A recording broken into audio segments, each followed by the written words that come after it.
Hola, ¿qué tal? Bienvenido a este curso de Contexto Histórico. Y bueno, este es el último video y la última temática que vamos a ver a continuación.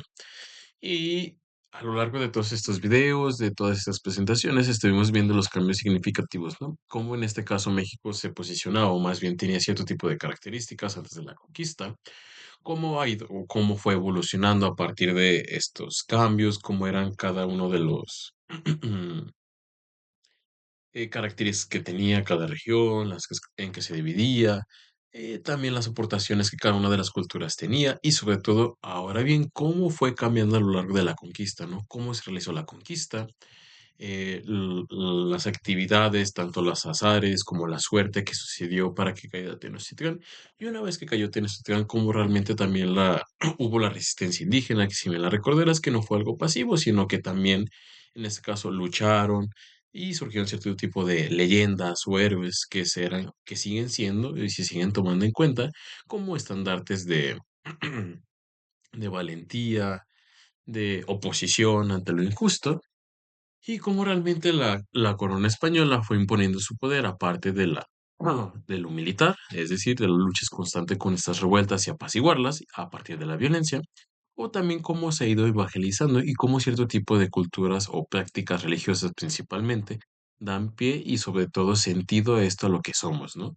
Que como lo hemos visto también ya en las últimas presentaciones, como también la religión católica trae consigo diferentes tipos de cambios en lo cultural, en lo práctico, y también como la administración tanto de las prácticas, el cómo se dijeron otros tipos de seres, cambia la manera de realizar actividades y como eso también tiene posicionamiento en lo social, las diferentes castas, las actividades que hace cada uno de ellos, cómo siguen sobreexplotando a los indígenas. Es decir, a lo largo de la historia de lo que hemos visto, se da grandes cambios consistentes, de los cuales mayormente siempre hemos visto que se benefician los españoles.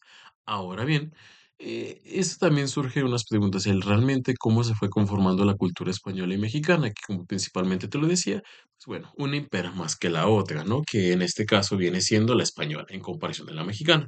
Y es por eso que en una de las diapositivas te hacía la siguiente pregunta, bueno, ¿somos occidentes de segunda o realmente vivimos conforme a lo que nosotros queremos o a lo que nos impone en este caso Occidente? Y bien decía que realmente somos occidentes de segunda porque realmente seguimos haciendo prácticas en este caso o seguimos tomando como la única verdad lo que se va en Europa. Ahora bien, más allá de todos esos cuestionamientos que pueden surgir y que realmente se pueden llevar a un debate, lo importante de esto es ver, digamos, las cosas positivas o las causas positivas de esto de la conquista y en lo que desencadena en lo que hoy somos. Es decir, qué nos han heredado en estas cosas, todo este tipo de acontecimientos políticos, sociales, culturales, que hoy en día seguimos viendo, ya sea a partir de edificios, ya sea que seguimos viendo a partir de cierto tipo de actividades o que seguimos celebrando, ¿no? Como al principio de la diapositiva te decía.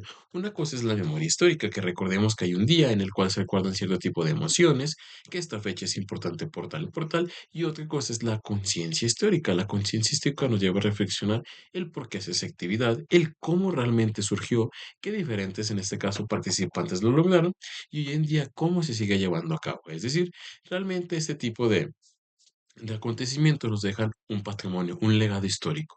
Y es lo que tenemos que ver en cada uno de ellos, ¿no? Porque es importante qué emociones se reflejan, qué símbolos son, o cuando lo vemos, qué es lo que tenemos que sentir y el por qué, ¿no? Esta explicación que justifica la manera en cómo se van viendo cada uno de los edificios, personas o actividades para tomarlas en consideración en nuestro actor y sobre todo en el reflexionar de nuestra cultura mexicana, en nuestra parte. Y es lo que vamos a ver a continuación.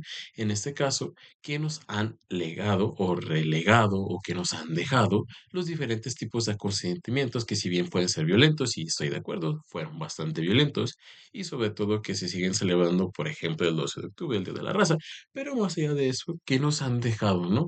¿Qué cosas positivas podemos destacar de esto que hoy en día sigue siendo México? Y es lo que vamos a ver a continuación. Y bueno, principalmente lo que te decía un adelanto, ¿no? Durante la conquista, pues hubo diferentes tipos de culturas que cada quien tenía su idioma, sus creencias y sus costumbres, como los mayas, mexicas, zapotecas y mestizas, por lo ver algunas de las más importantes o relevantes de las cuales las podemos ubicar, ¿no? Por los cambios en este caso que ellos tuvieron. Sin embargo, una vez que llegaron los colonizadores, es ahí cuando se da la mezcla, ¿no? Entre lo indígena y sobre todo, en este caso, lo mexicano que hace este sincretismo y hace una cultura totalmente distinta, porque si bien lo recordarás, en, en lo que eran las partes de Oasis América, Mesoamérica y Aridoamérica, pues no tenían como tal una unidad, ¿no? Sino que realmente cada quien estaba con sus alianzas, tienen disputas internas, pero que realmente no todos tenían los mismos intereses o no había una unidad como tal. Y bueno, esto dio peor las consecuencias que lo conquistaron, pero más allá de esto, a lo que quería llegar es que realmente se someten, o tanto la cultura española como la indígena hacen una unidad y eso hace que realmente haya una cultura de fusiones de las ambas. Y bueno, también podemos ver en este caso que también algo de los muy importante o de lo que hoy nos han legado los antepasados, pues son las lenguas indígenas, ¿no? En la cual nos dice que se hablan más de 60 lenguas indígenas y que también no es solo el dialecto, la letra, ¿no? Sino que cada uno de los lenguajes interpreta el mundo de distinta manera, tiene al hombre de diferente concepción y que en ese sentido cada palabra, cada letra que ellos escriben tiene un referente, un sentido, ¿no? Y es lo importante a veces del lenguaje, cómo realmente vemos cómo la cultura maya, cómo la cultura zapoteca tenía esta visión del mundo, ¿no? O una visión diferente del mundo que nos hereda, ¿no? Otra forma de ver, no solo lo que hicieron esta fusión mexicanos y españoles, sino que hay otras culturas que hoy en día las seguimos viendo y las seguimos todavía estudiando, de las cuales nos enteramos más de los acontecimientos de su educación, de sus estructuras políticos, de su social, de los dioses que tenían, cómo se manejaban, y como nos hemos dado cuenta, no es que realmente fueran irracionales, sino que realmente eran personas muy inteligentes, capaces, de las cuales solo porque llegaron españoles no quiere decir que realmente no fueran listas, sino que realmente tienen esas potencialidades también para establecer conocimientos acertados y sobre todo verídicos en cuestión a lo que es el mundo, a lo que es el hombre, ¿no? Y eso también es un legado bastante importante que hoy en día las podemos estudiar y nos podemos dar cuenta del avance que en ese momento se tenía, a pesar de no tener mucha tecnología para ellos. Y bueno, también las tradiciones y costumbres se vieron en este caso cambiadas o reformuladas, como por ejemplo en este caso viene siendo el Día de Muertos, ¿no? Como sabemos que el término de la vida no solo es ahí, sino que realmente hay algo más allá, que en este caso es el Mictlán. Y en cuestión de la fe religiosa, pues bueno, no existe el Mictlán, pero existe el paraíso, ¿no? Y cómo realmente estas se reformularon para hoy en día seguirlas practicando. Sabemos de antemano que México es uno de los países que celebra y convive con la muerte en comparación de otros países y que realmente se reúne con cierto tipo de festividades que siguen siendo en este caso del pasado, pero que ahora se siguen haciendo en el presente. Por ejemplo, el sacar a sus difuntos, el limpiar los huesos y el ponerlos otra vez en sus tumbas, ¿no? Como algo que realmente no se hacía en este caso conforme a los españoles, pero que se hacía antes en la antigüedad con los antepasados, ¿no? Como estos las reformularon para hacerlas integrarlas a ciertos cánones españoles o en este caso mexicanos. Y también la economía, ¿no? Que también el maíz era uno de los principales alimentos de nuestro pueblo indígena y cómo realmente hoy en día se sigue practicando y se sigue utilizando en la mayoría de las comidas y cómo este se ha transformado en diferentes prácticas gastronómicas de las cuales podemos hacer pozole, tamales, el mole, que reúnen, como bien te lo decía en una de las diapositivas anteriores, técnicas españolas e indígenas por las cuales hacer comida. Y bueno, lo importante de esto es ver la diversidad cultural, ¿no? Que no solo una cultura predomine, sino que hay diferentes formas de ver el mundo, de comportarse en torno a él y que realmente podemos adoptar algunas que también nos beneficien. Y es lo importante de la diversidad cultural, esta importancia que nos lleva a ver otras miradas, a tomarlas en cuenta y a darles importancia. Bueno, y aquí también puedes cuestionar, pero pues los españoles no hicieron eso, solo vinieron a introducir ideas nuevas, a realmente a someter y sobre todo a imponer su cultura. Y sí, estoy de acuerdo en eso.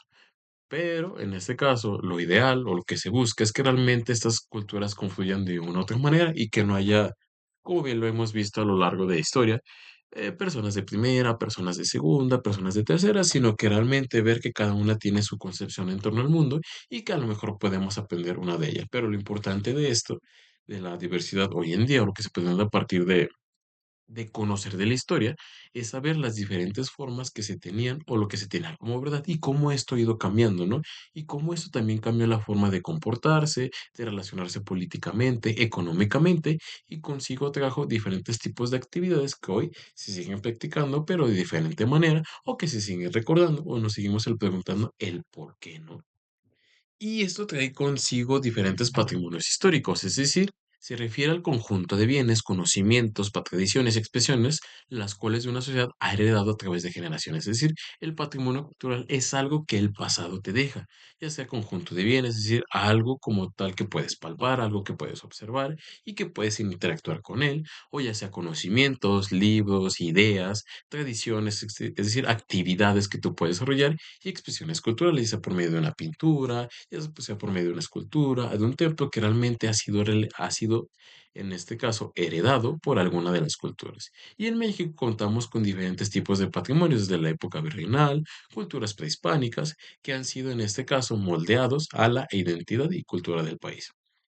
Es decir, sirven como símbolos ya sea como para crear conciencia de lo que no se tiene que hacer, de lo que sí se tiene que hacer, y o también como símbolos de que esto es lo que somos, esto es la historia de lo que formamos parte y que nos recuerda que tenemos una conciencia y una memoria histórica de la cual tenemos que dar cuenta para entender lo que somos y lo que podemos llegar a ser. Y dentro de estos patrimonios, pues podemos tener diferentes como patrimonios tangibles, ¿no? Como aquellos que también podemos observar directo, podemos ir a verlos, podemos ir a deslumbrarlos, como puede ser el claro ejemplo de Teotihuacán, ¿no? Una de las ciudades más grandes de Mesoamérica y famosa por sus pirámides del Sol y la Luna, de la cual vemos, observamos, nos tomamos foto y de las cuales algunos ritos se siguen haciendo en torno a lo que ellos hacían los antiguos habitantes. También tenemos los edificios coloniales, ¿no? Como diferentes tipos de edificios, escuelas, o iglesias, de hecho, se siguen conservando y siguen siendo uso de ellos y que realmente no nos ponemos a pensar en el momento histórico del por cual surgieron y toda la conciencia y memoria histórica que trae consigo detrás. Y un ejemplo, de hecho, de estos es la Catedral Metropolitana de la Ciudad de México. Es un ejemplo de la arquitectura colonial, ¿no? Que también nos deja notar este tipo de detalles que se hacían en torno a las estructuras. Y bueno, son estos, ¿no? De Teotihuacán y el templo que te decía en cuestión. Como realmente si los vemos de esta perspectiva, no dice nada, ¿no? Pero si los visualizamos, son patrimonio tangible que podemos ver y observar que nos acerca a la historia, ¿no? No estuvimos en ese momento, pero podemos adentrarnos a ello, podemos saber su estructura y así veces como si estuviéramos viajando en el pasado y sobre todo conociéndolo en el presente. Y también en este caso hay patrimonios intangibles como ideas o creencias que como tal no las podemos tomar, en este caso decir, yo tengo la idea de la creencia, o aquí está la idea, o la cultura en este caso, o la manera en cómo, sí, bueno, más bien a lo que me refería, intangibles que como tal no los podemos tocar, observar directamente. Por ejemplo, el Día de los Muertos, lo que se festeja ahí es, en este caso, la esencia de la conexión entre la vida y la muerte. No podemos experimentar la muerte porque estamos vivos, ¿no?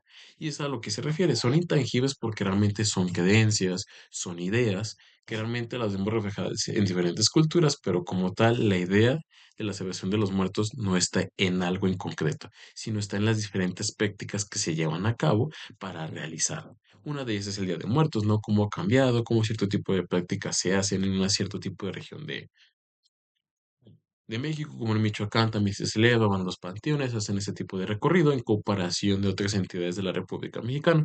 También la charrería, que funciona en este caso como una tradición, o que deja ver cómo en este caso, cómo esta actividad te decía en las anteriores diapositivas, funcionó como un medio de trabajo, ¿no? El tener la habilidad y destreza de agarrar, en este caso, al ganado, dirigirlo, y cómo esto se va haciendo realmente cultural, ¿no? Que nace una práctica que no solo se somete, en este caso, a un cierto tipo de ganancia, sino también es una práctica cultural. Y bueno, este es un ejemplo de lo que te decía, ¿no? De la charrería, Día de Muertos, cómo se festejan, cómo nos pintamos la cara, también cómo los charros han ido cambiando y cómo se ve una práctica cultural donde deja ver, en este caso, lo relevante del pasado.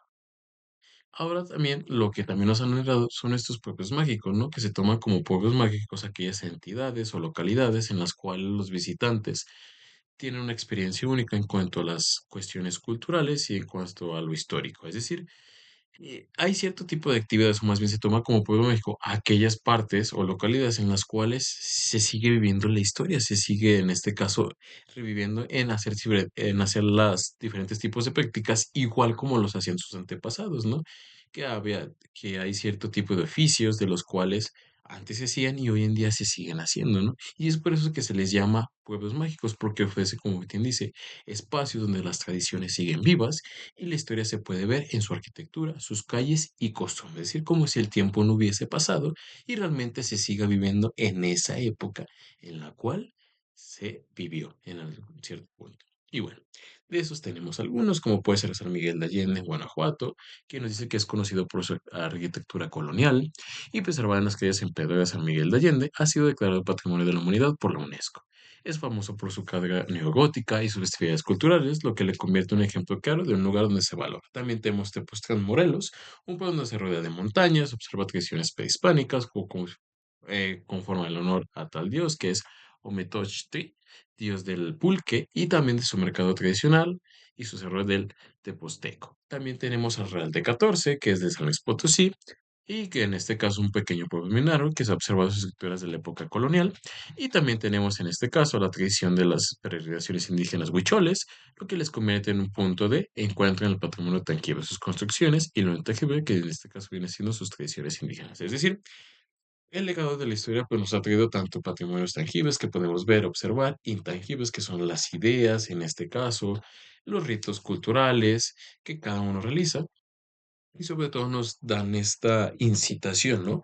A ver que si bien pues fueron matanzas, fueron asesinatos, pero que hoy en día siguen haciendo cierto tipo de prácticas a través de los propios mágicos, de sus ideas o arquitecturas, que siguen, en este caso, trayendo el pasado al presente y que realmente no nos podemos desligar del pasado, ¿no? Lo que somos fue lo que fuimos y lo que lo que podemos hacer es a partir de lo que somos y fuimos. Es decir, la historia está constantemente en diferentes tipos de prácticas que realmente nosotros hacemos constantemente a diario y sin darnos cuenta, ¿no? Como puede ser desde la fe católica, que realmente no éramos así, pero que conjugó una serie de prácticas que también hacían los antepasados y que los heredaron los españoles y hoy en día lo que hace la fe católica. Es decir, el pasado está presente en cualquier cosa.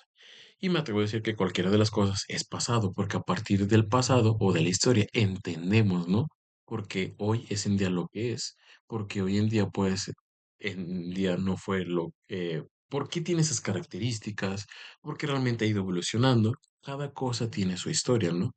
Y en este caso y una vez entenderla, es saber un porqué, es entender por qué es valioso y funciona como un símbolo de algo, ya sea para hacerlo bien o para hacerlo mal. Y eso es la importancia de la historia, todo este legado que nos ha traído y que nos sigue relegando para entender quiénes somos, por qué actuamos como actuamos y sobre todo entender esa parte de México, ¿no? Porque las personas se comportan diferente, porque dentro de esta nación celebramos ciertos días, el para qué y la relevancia de esto. Y bueno. Eso sí, todo de mi parte. Espero que realmente esta materia te haya gustado y sobre todo haya quedado comprendido cierto tipo de elementos y explicaciones, en este caso del pasado, y cómo se llevó este proceso de conquista y cómo esto afectó a las diferentes prácticas y visiones de nosotros. Y bueno, recuerda que si tienes alguna duda me lo puedes dejar en los comentarios y te puedo ya sea dar material de algo o, en este caso, responder. Y sin más, me despido. Hasta luego.